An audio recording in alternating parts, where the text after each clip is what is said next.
welcome. Thank you all for skipping lunch if you're here. Welcome to my talk on attacking network infrastructure.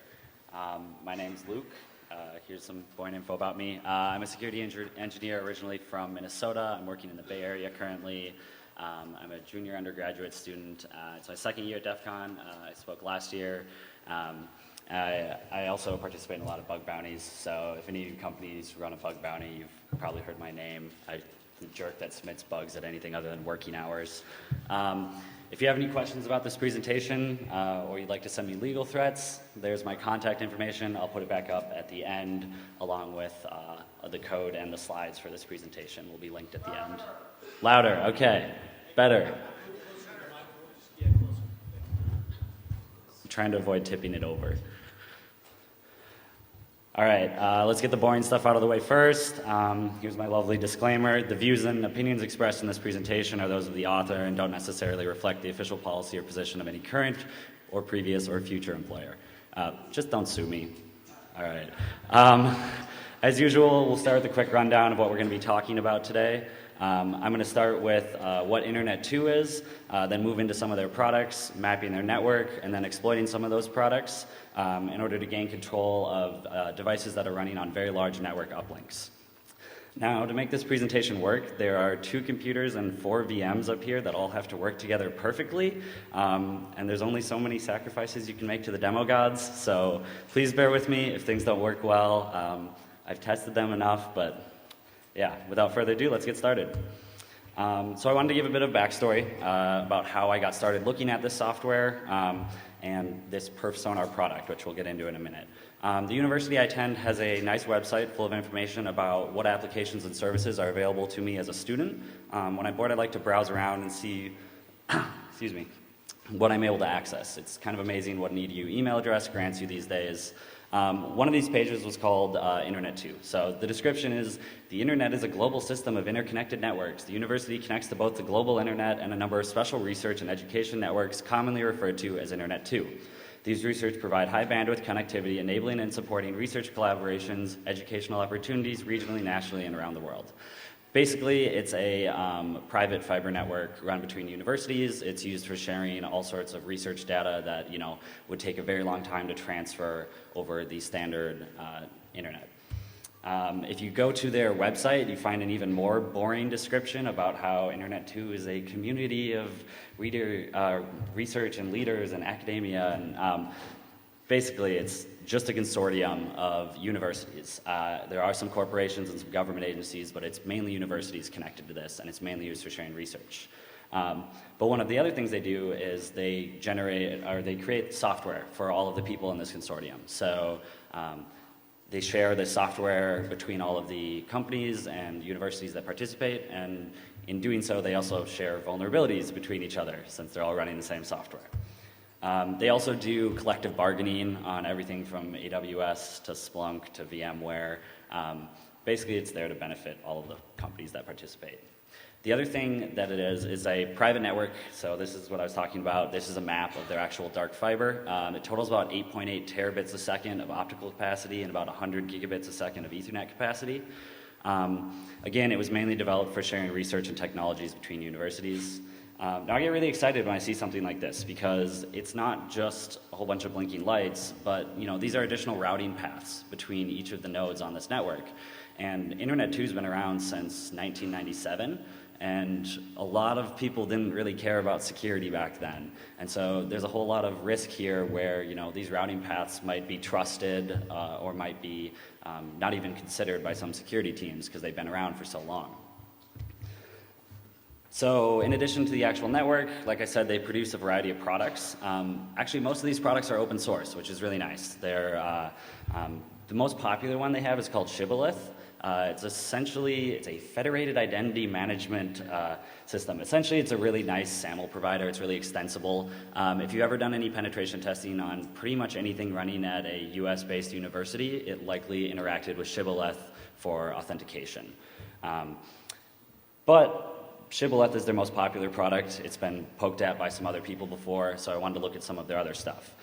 They have a lot of tools in the performance and analytics category. So because they run these fiber networks, they need to maintain the health of these networks. And so they do that through a tool called bandwidth control, which is essentially a wrapper around iPerf. It does a lot of the hard work in setting up a receiver and a sender on either end. NDT is a diagnostics tool. OWAMP is one-way ping. And then perf sonar is a wrapper around all of those tools. And it's essentially an ISO you download. And you can install it on one of your servers, and it makes scheduling bandwidth control tests and OWAMP tests really easy. We'll look at what it actually looks like in a minute. First off, I just explained what perf sonar is.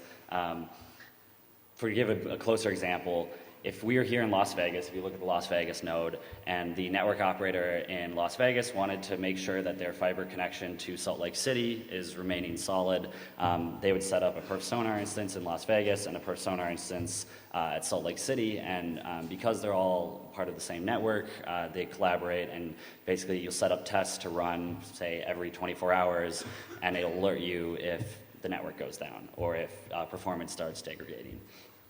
All right. So I'm going to actually look. I have two instances set up here, two perf sonar instances. They're called Impact and Torpedo for easier things here. So you can see they're on the same network. Woo! And so I'm going to run a quick bandwidth control test here. So this is just showing how some of their tooling works. And so what it's done here is it's chosen to use iPerf. You can customize this. You could say I want to use ThruLay or I want to use iPerf 2 or 3.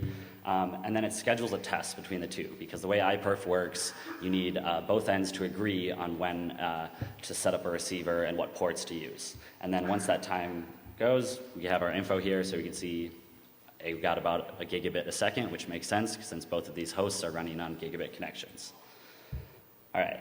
Now let's look at the actual toolkit website. So this is if it loads, this is the actual perf sonar interface. So this is what their web interface looks like. So it's essentially just a GUI for that tool I just used.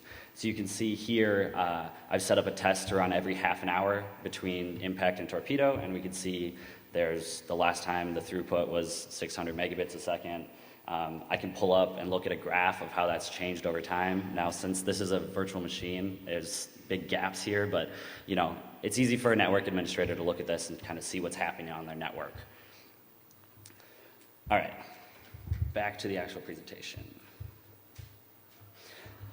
So one of the things I like to do when I'm first approaching a product is, when I'm looking for issues, is look at what mistakes have already been made in the past. So developers tend to make the same mistakes over and over again.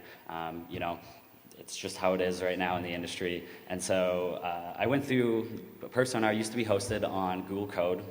Their website is back up. It was down because of the whole Google Code being deprecated.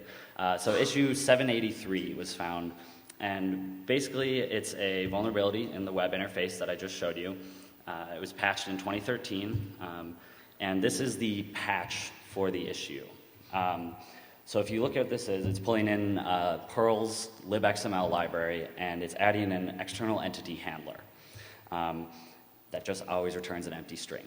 So we're going to look at what an external entity is, and then how to exploit them in the real world.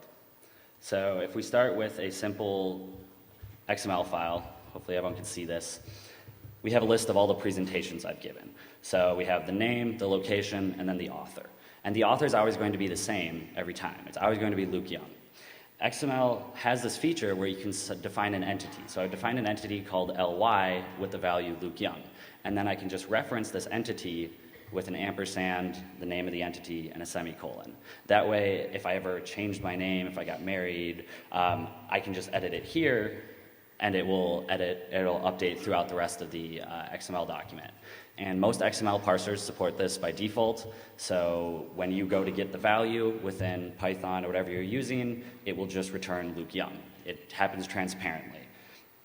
One of the most popular attacks with this was something called the billion lols attack. So basically, it's a denial of service issue. So you start with a single entity, you define an entity that includes that one 10 times, define another one that includes that entity 10 times, and you get an exponential growth here in memory when a XML parser tries to unserialize this XML. And for the most part, this actually here expands to something like 16 gigabytes of memory, and will actually crash most applications that have XML entities enabled. But denial of service vulns in this context are kind of lame. Just crashing this software is boring. It's not something we're looking for. So the more interesting feature of XML is something called external entities. So you can define a system entity with a file URL. And basically what this will do is it will actually load the contents of that file and inject it into the XML. So in this case, I'm going to load in Etsy password and fill it in right here. This was originally intended for people that have multiple XML files, and they can actually include other XML files within that. That way you just load in one and it magically pulls in all the rest of the files, but you can have a nice folder structure where you don't have to have everything in a giant XML file. However, there's obviously a lot of potential for abuse here because you could actually include a file from the system. So back to the actual issue. The patch for this issue was to make, whenever loading an external entity, it will return an empty string. That will not prevent the denial of service issue we just referenced, but anytime we try to do something like load a file URL, that will fail. So first thing I'm just going to do, I'm going to take, I've actually rsynced the file system off one of these devices, and I'm going to just search for libxml new without an external entity handler defined. So we're looking to see if they missed anything, or if someone added new endpoints where they forgot to add this patch. And if we run it right here, we've immediately got off the bat 13 matches of potential ways to get into this application using external entities. Now this is actually a bit of a false positive because some of these are libraries that are all symlinked, and so Sublime thinks they're different files, but there's actually only about 6 different ones here. The particular one that's vulnerable is in NMWG message. So as you can see here, it defines a libxml handler. It doesn't set up a way to block external entities, and then it parses in a file. And if we trace this all the way back up the stack, this is accessible as an external user. So that request looks a little bit like this. So we're going to send a SOAP request. Any of you who've done stuff with XML, you probably know what SOAP is. And then we'll define this NMWG message handler, and then within here we're going to include Etsy password. So this file right here, we're actually going to try and do this live now. So we're going to send a post request to the OPPD daemon on this server, which traces all the way back to that Perl file. And if we run it, there's Etsy password off one of the systems. So next thing I want to do, the authentication in this application is handled by Etsy Shadow, so I'm just going to read Etsy Shadow instead. This is a file I didn't show, it's just the exact same thing except for Etsy Shadow, and it doesn't work. So the reason this happens here, it actually just sends us an extremely verbose error message that it can't read that file. And so the reason that's happening is because the OPPD daemon isn't running as root on this device. So we don't have permission to read this file, and we can read other stuff off the system. For example, we can read a SQL, somewhere in here, SQL passwords off the system. We can read configuration files. However, none of it was really exploitable, actually. So while we can read arbitrary files, because authentication is handled by Etsy Shadow, we couldn't get admin users, we couldn't get anything interesting. The SQL database is blocked off, so it's only accessible by localhost. And so I hit a complete dead end here. So if we go back to the presentation, the point I was at here was I was able to find cross-site scripting kind of everywhere. But cross-site scripting vulns are kind of lame. You have to get an admin to click a link while they're logged in, and no one logs into these devices that often. And it seemed there was a lot of XXE. As you saw, there were other issues there. However, getting RCE just seemed like an impossible task. I actually put it down for a month and finally came back to it later. And I found something called bandwidthgraph.cgi. So when I pulled up that graph a second ago, that was bandwidthgraph.cgi. So this endpoint handles graphing historical bandwidth data of tests. And if we actually look at the data and the source code for this, we can see something interesting. So there's a eval call on an attribute from the XML data that is sent in here. And if we trace this all the way back up, we're going to get into exploiting it now. Let's take a look at here. Let me show. Here's some example performance data. You can see it's basically iPerf results with a timestamp and the throughput value. And if you look at the throughput value, it's a scientific notation number. And parsing scientific notation in Perl is like 5 lines, and parsing it with eval is 1. And so a developer was being lazy, and they decided to use eval, thinking that it was perfectly safe. So we can see why he made this mistake, though. You're in a rush, it happens. So let's actually look at how to reach this code path, because it's quite complicated.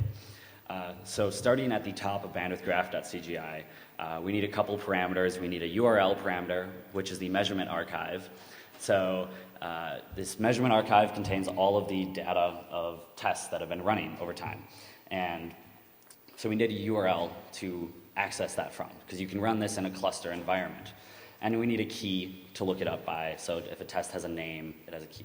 So assuming we have both of those, we get all the way down into this get data function, which goes and sets up a data request, makes a request to the measurement archive, and then pulls out this datum XML attribute. Long story short, gets all the way down to throughput. There's actually a second step in here too, though.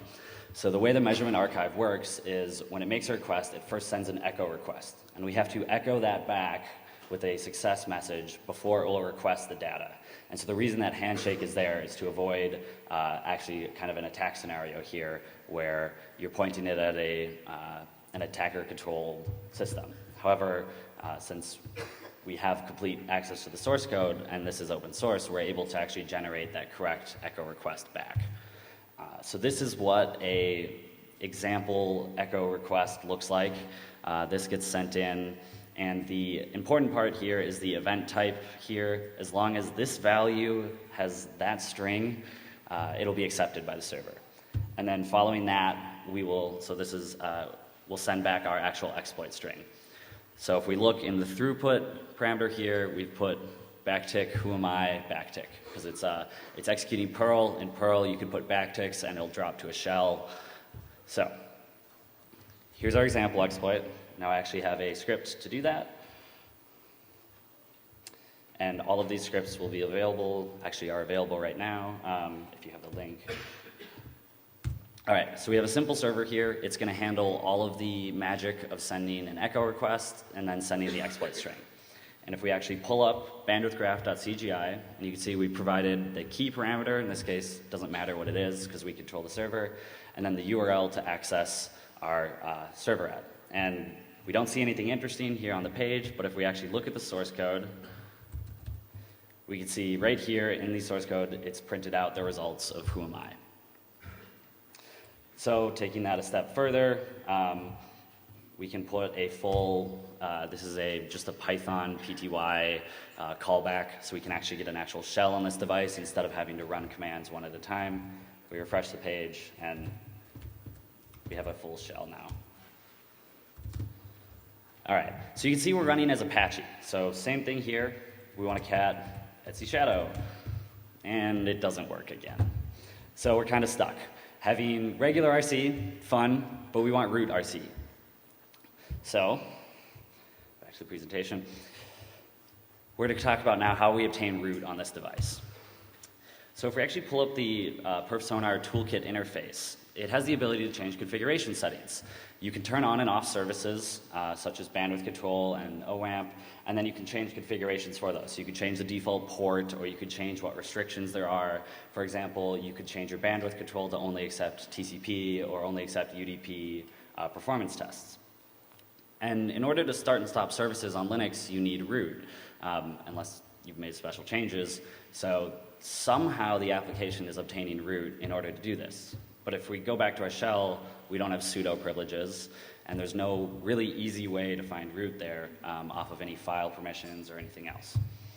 So if we actually look in the source code again, all the way down, they have a daemon running as root called toolkit config. And it's a simple XML RPC server. It's only running on loopback, and it exposes 5 methods. It exposes a config firewall method, which accepts no parameters, so not anything exploitable there. it exposes a write file, start, stop, and restart service. So write file looks really interesting. Ideally, we just write a new file, a new cron job as root, and now we have escalation. And so here's the example code to do that. We say load in the config client, set it up to point to the loopback interface, and then call the save file method, which is an alias of write file. I don't know why they changed the method name in different parts of the application. And if we try to actually run this, it doesn't work. We have another issue here too, and so if we look at the source code, there's actually a whitelist of what files you're allowed to edit. So they put a little thought into this and decided we shouldn't let someone write arbitrary files as root. That's a bad idea. So they built this whitelist. Here are all of the files in the whitelist. It's a rather extensive list because this is an extremely customizable application. You can install other packages, and so basically any config file that ever want to be edited as part of this application is in this list. And there's a couple of interesting ones in here. There's Etsy hosts, so we have the ability to redirect network traffic. There's Etsy NTP, so if we have any cert issues, we can change the time on the host, along with a bunch of perf-sonar software, so bandwidth control, OWAMP, NDT, and we can edit all of those. We can also write HTML files, since we're Apache, so we could drop a cross-site scripting payload, but again, not very interesting. We want root on this device. So if we look at the bandwidth control configuration, this is an excerpt from it. It's got a user and a group, so it drops privileges immediately after running, and then a post hook parameter at the bottom. And so what this is, it's similar to a get hook. What happens is after a successful bandwidth control test, it executes the post hook. And so since we can edit this config manager, we can change the user and group so that the application never drops privileges, it's running as root, and then we point it to a post hook controlled by our Apache user. That way, when we trigger a successful test, it's going to trigger our post hook parameter as root. So in order to actually do that, it's a little more complicated. We don't want to let the network administrator notice that something's broken. So we have to do this as quickly as possible and then restore it back to its original configuration as quickly as possible. So we're going to back up the original config, stop bandwidth control, write our post hook, write the new bandwidth control config, start bandwidth control, trigger a session, which has to be successful, which will trigger our post hook, stop bandwidth control, remove our post hook so we delete our evidence, and restore the original bandwidth control config, and then start it back up again. So I'm going to actually try to do that now. So we have our shell. We're currently logged in as Apache. I'm going to pull down shell.pm, which is a script I've written, and we're going to run it. So that's actually going to take about 60 seconds to run. So we're going to look at what this is doing here. It's pulling in, again, the config client. We're loading in. I don't know why this has to be here. I don't write Perl scripts, but it crashes if it's not. And here is the post hook we're actually writing. So we're going to copy bin bash to a different value, and then we're going to set UID on that binary so that whenever we run it, we can become root. And then the rest of this is doing all of that work of restoring the original config. Here's our exploit config with the post hook parameter inside of it. So if we actually go back to the shell, hopefully, ooh. This is why you don't do live demos. Let's try that again. Nope. Oh, we are root. Okay, it did work. Woo!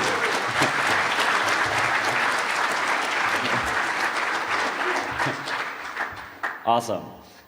Now, that's fun. We have root on these devices. Who cares? Is anyone actually even running these things? So, I happened to stumble across this. It's an obscure application. Are these running anywhere in the wild? Was my next step. So, next goal is to try to find out where these are running.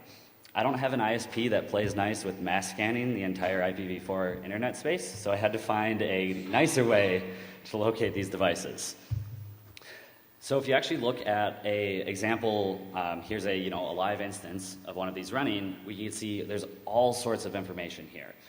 This is unauthenticated. You can view all of this. You don't need any creds. You can see what services are running, what ports they're running on, and more importantly, you can see the interfaces on the right there.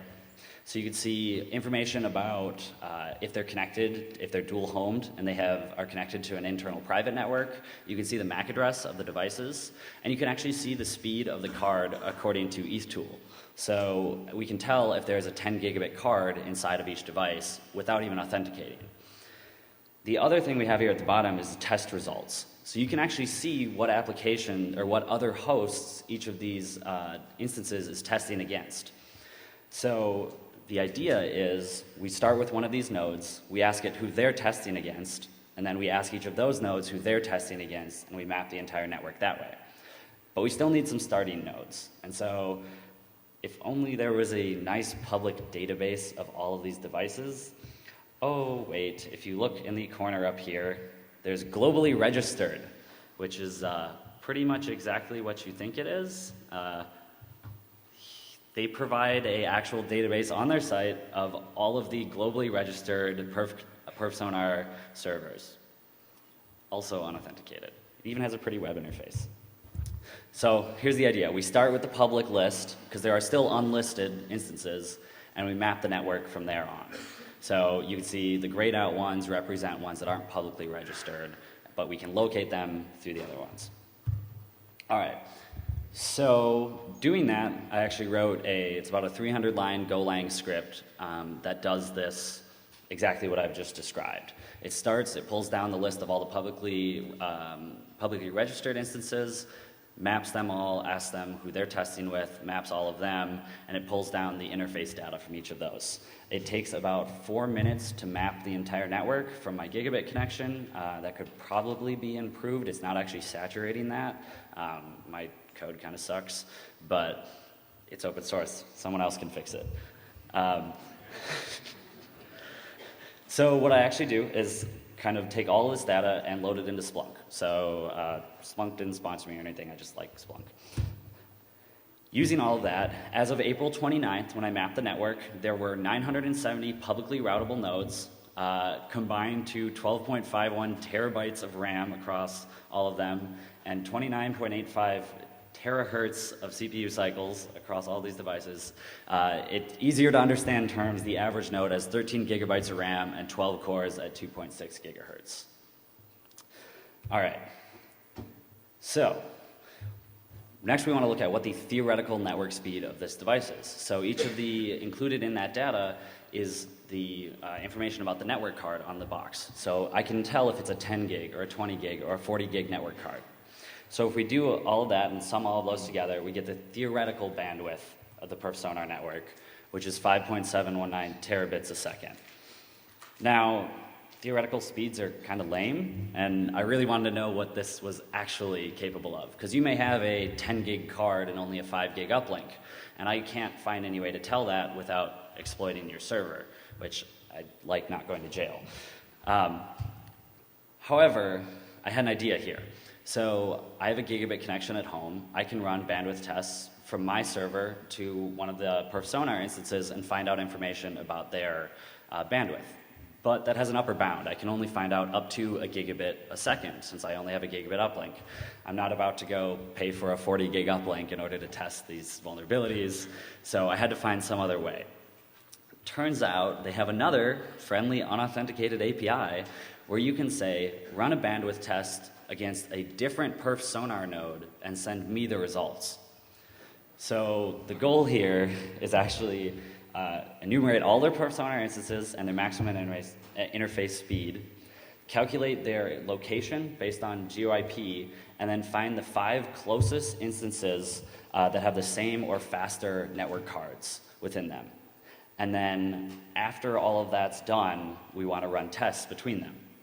And this sounds like some horrible, messed up CS interview question. I can guarantee you I did not implement this very efficiently. There's the Splunk query that does all of that. It works. It takes like an hour to run, but it does return results. So once we have all of that data, we actually want to run these tests. And we have to be careful here when we're running these tests, because we actually have the risk here of generating a denial of service when running these tests. So we have to be careful. We only want to run 2 tests at the same time ever. We never want to run, or more than 10 at the same time ever, and we never want to run 2 tests on the same instance. So if you have a 10 gig uplink, but I run 2 10 gig tests against you, they're both going to get like 5 gigs, which is inaccurate. I want to only run one at a time. And then some hosts don't have bandwidth control enabled. So while I know they're exploitable, I can't find out what their bandwidth is. So we're actually losing out on some data here about hosts that if we were exploiting this for real, we would have been able to attack, but we can't because they don't have bandwidth control enabled. So doing all of that, which takes a very long time to run, I was able to calculate the actual demonstrated total bandwidth of the perf sonar network, which is 3.7 terabits a second. Now in the title of the talk I mentioned 4 terabits. I didn't just round. I did account for all those instances that don't have bandwidth control enabled, but we know that they're sitting on at least a 100 megabit uplink. And combine that all together, you get to 4 terabits a second. Now the fact that I'm calling it, excuse me. So if any of you were around last 2 years ago now, Cloudflare blocked an attack in Europe against Spamhaus. It was a 300 gigabit a second attack, and they had an interesting effect they were seeing where some of their network could handle the traffic, their upstream ISP peers were actually falling over. And that's one of the risks here when you have that much bandwidth. And that was 300 gigabits a second. Given that was 2 years ago, this is 4 terabits a second. And we have complete control of the packets being sent. Because we are root on this device, this isn't something like DNS amplification where, if you have the right firewall rule, you can block that traffic.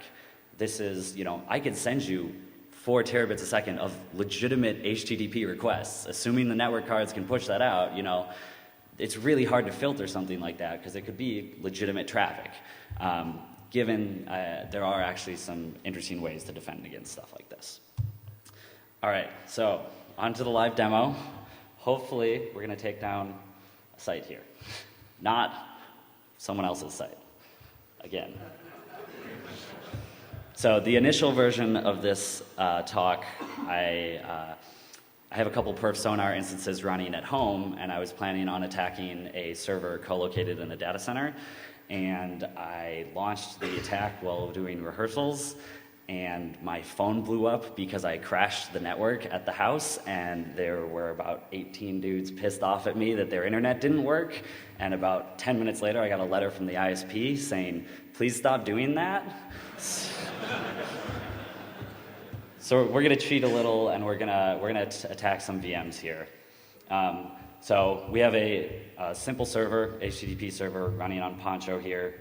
I'm going to download a simple DDoS script, and hopefully, it's really hard to see, but that is just sitting there spinning right now. So, ta-da!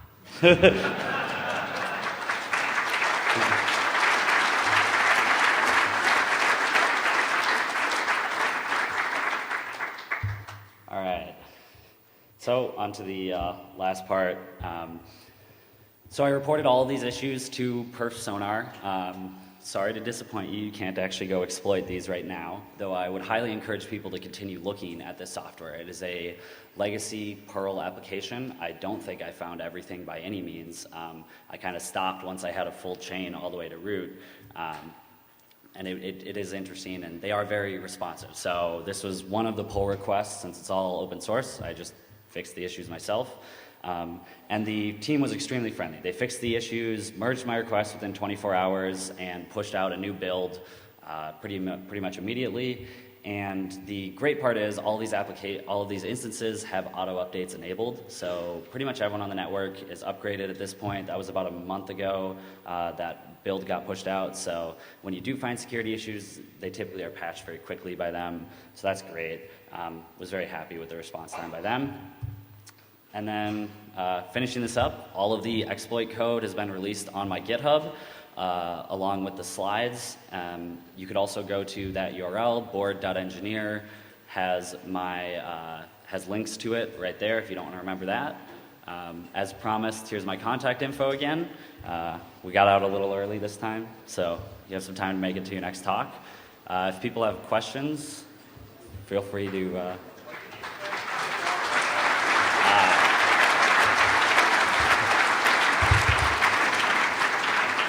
That was a really good question. He asked what I spent $5 on. I put it in the talk title.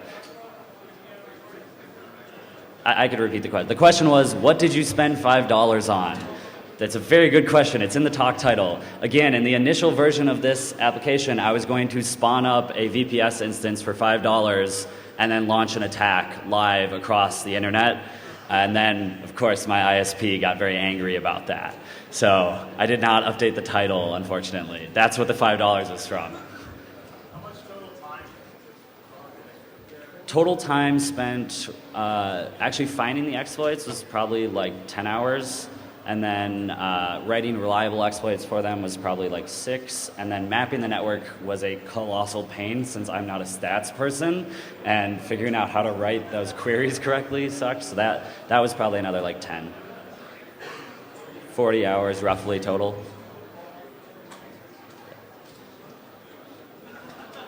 Thank you all. Have a great DEF CON. Too bad. Thanks.